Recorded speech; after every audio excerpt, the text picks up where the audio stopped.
A gente fala sobre saúde agora. Julho é o mês dedicado à conscientização e prevenção do câncer de cabeça e pescoço. A campanha conhecida como Julho Verde tem como objetivo alertar a população sobre os fatores de risco, sintomas e a importância do diagnóstico precoce da doença. A iniciativa busca reduzir a incidência e a mortalidade associadas a esses tipos de câncer. A gente vai conversar sobre esse assunto agora ao vivo com o chefe do Serviço de Cabeça e Pescoço do Hospital de Câncer Araújo Jorge, em Goiânia, o José Carlos de Oliveira. Ele está conectado aqui. Doutor, bom dia, bem-vindo. Bom dia, tudo bem? Tudo bem, doutor. Primeiro, quais são os principais objetivos dessa campanha, da gente pensar sobre esse assunto nesse mês de julho inteiro?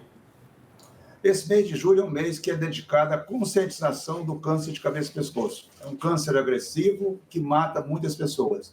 Ele tem uma incidência em torno de 12 por 100 mil habitantes e uma mortalidade pode chegar até 9 por 100 mil habitantes. Então, tem uma mortalidade muito elevada. Por exemplo, câncer de boca, que você nunca, muitas vezes, imaginou que existia.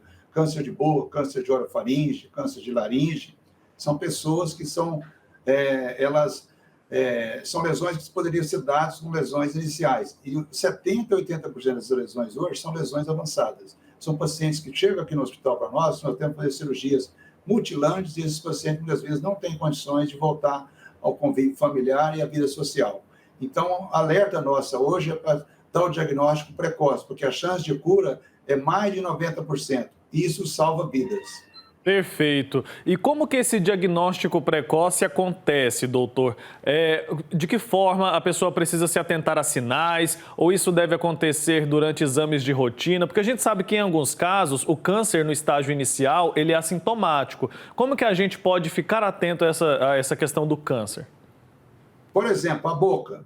A boca é uma ferida. Quem não percebe uma ferida na boca? Todos nós percebemos uma ferida na boca. Uma ferida na boca que não cicatriza durante 15 dias, o paciente que é fumante, que faz uso de bebida alcoólica, isso aí é uma lesão suspeita. Então, ele deve procurar um cirurgião dentista ou um profissional da saúde para ter um diagnóstico. Dando esse diagnóstico, uma lesão iniciativa, ele deve procurar um serviço especializado para que você tenha a cura. E a chance de cura disso aí é mais de 90%, como tem frisado.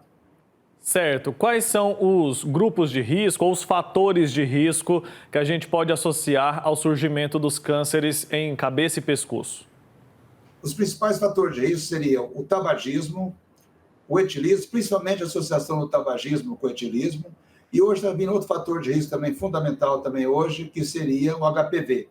Então, as pessoas, principalmente os tumores de orofaringe. Então, nós indicamos hoje as pessoas fazer as meninas e os meninos utilizar as vacinas, principalmente da idade de 9 a 14 anos, que hoje tem uma baixa adesão a vacinas.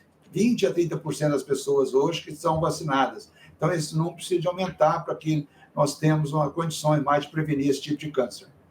E existem faixas etárias que precisam se atentar mais? As faixas etárias, pessoal, homens e mulheres acima de 50 anos, e os pacientes com HPV são pacientes com idades mais jovens, 25 a 40 anos. Perfeito. Então, essas pessoas precisam ter esse cuidado maior. E em que momento buscar a ajuda de um profissional oncologista, por exemplo? Como que acontece o diagnóstico? Tudo isso deve ser feito por quais profissionais? Por exemplo, o cirurgião dentista, os profissionais de saúde, eles têm condições de fazer um diagnóstico, fazer uma biópsia, por exemplo, no caso de lesão de boca. Tendo um diagnóstico, tem que vir para um serviço especializado, como tipo o Hospital Araújo Jorge. Agora, isso a gente quer que faça de uma maneira muito rápida. Muito rápido, por exemplo, quanto mais rápido o paciente chegar a um serviço especializado, maior sua chance de cura. Doutor, como que a pandemia influenciou nos diagnósticos? A gente já entendeu aqui que o diagnóstico precoce é essencial. Agora, a pandemia teve alguma influência nisso? Tem como a gente reverter os prejuízos? A pandemia foi uma situação terrível para nós, porque esses pacientes, a ideia era de ficar em casa. E muitos desses pacientes ficaram em casa e esse tumor evoluíram. Então, nós estamos tendo agora um índice muito elevado, mais de lesões avançadas.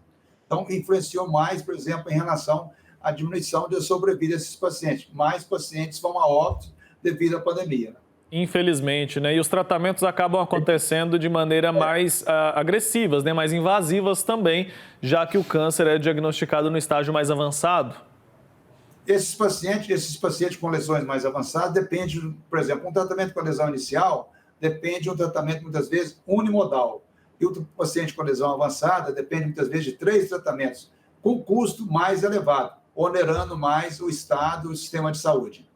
E a qualidade de vida dessas pessoas também fica prejudicada, né? A qualidade das pessoas são modificadas. Muitos desses pacientes ficam com a sonda, alimentando pela sonda do nariz, ou se não pela barriga, e muitos ficam com traqueostomia, que ninguém gosta de traqueostomia. Então, esses pacientes ficam com essa situação. É uma situação até difícil de você conviver na sociedade. Doutor, fala mais para a gente sobre os tratamentos disponíveis hoje no Sistema Único de Saúde para o câncer, tanto de cabeça, né, na cabeça, quanto também no pescoço. O que a gente já tem de inovação, de tecnologia para tratar casos assim? Os tratamentos são os tratamentos cirúrgicos, o tratamento radioterápico e os tratamentos quimioterápicos.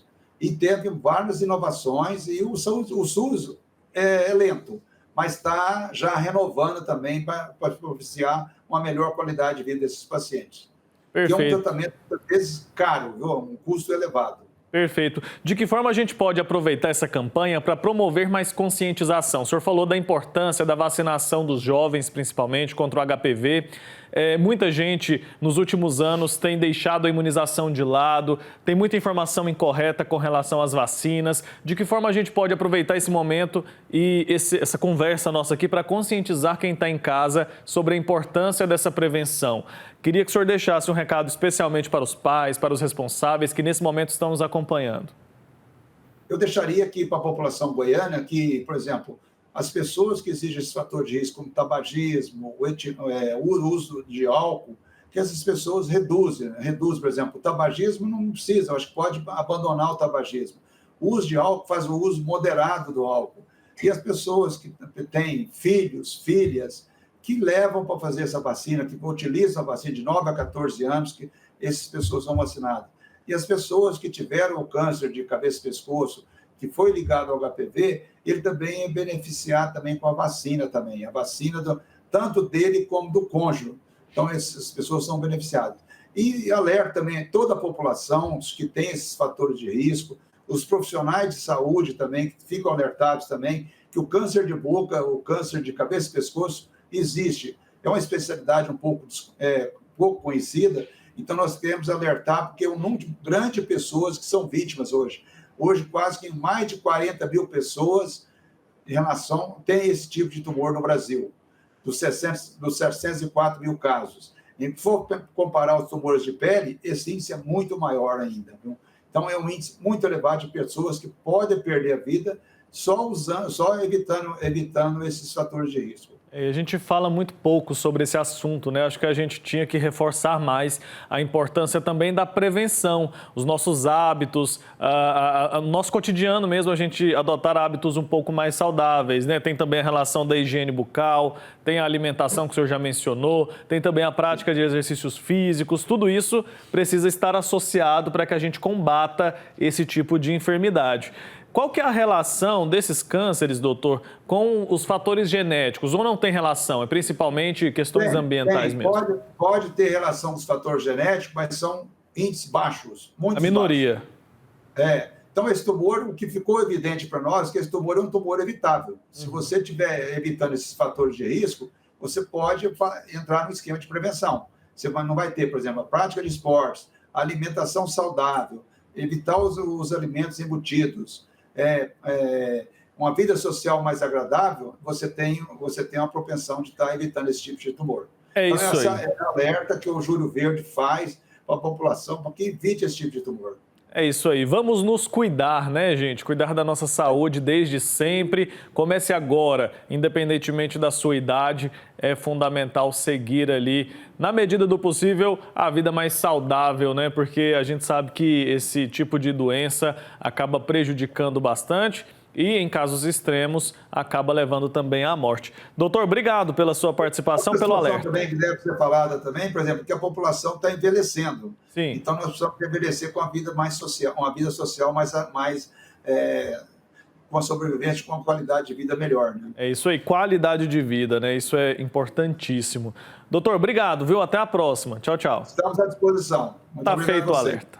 Tá feito o alerta, então, para você aí que nos acompanha.